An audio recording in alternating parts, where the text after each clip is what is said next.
আলোচিত চিত্রনায়িকা পরিমণির প্রথম স্বামী ইসমাইল হোসেন জমাদ্দার আর নেই।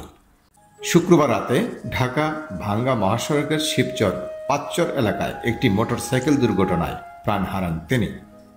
ইসমাইল ছিলেন পরিমণির প্রথম স্বামী।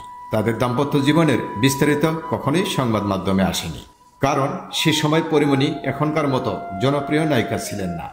তখন তিনি ছিলেন সাধারণ গ্রামের তরুণী শামসুন্নাহার স্মৃতি, যার পরিচয় ছিল অনেকটা অজানা।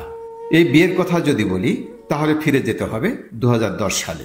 তখন শামসুন্নাহার স্মৃতি তার চাচাতো ভাই ইসমাইল হোসেন জমাদ্দারকে বিয়ে করেন। তবে তাদের সংসার খুব বেশি দিন টেকেনি। 2 বছর পর 2012 সালের এপ্রিলে স্মৃতি ইসমাইলকে তালাক দেন। বছরের পর বছর পরিমণির চেহারা এবং জীবনযাত্রায় ব্যাপক পরিবর্তন আসে। তার লুক ও পোশাক আশাক ছিল ভিন্ন এবং সেই সময়ের কিছু ছবি সামাজিক মাধ্যমে ছড়িয়ে পড়েছিল। আজকের পরিমণি আর সেই সময়ে তার মধ্যে তফাৎ খুবই বেশি।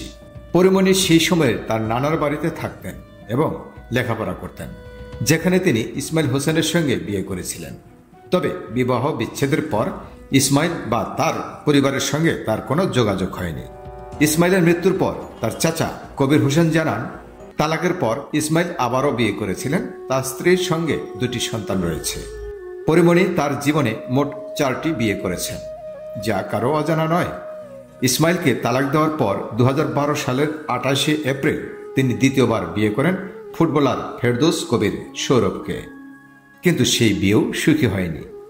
সৌরভ পরিমণির বিরুদ্ধে নানা অভিযোগ তোলেন। পরিমণির মিডিয়া জগৎ প্রবেশ শুরু হয় কলেজ পড়াকালীন সময়েই, যখন তার কিছু ছবি পত্রপত্রিকায় প্রকাশিত হয়েছিল। তখন তিনি তার নাম বদলে পরিবাণু রাখেন। পরে সেটি বদলে পরিমণি হয়। নায়িকা হওয়ার পর 2010 সালের 14 এপ্রিল পরিমণি বিনোদন সাংবাদিক তামিম হাসানের সঙ্গে বাগদান করেন। তবে বিয়ে পর্যন্ত যায়নি।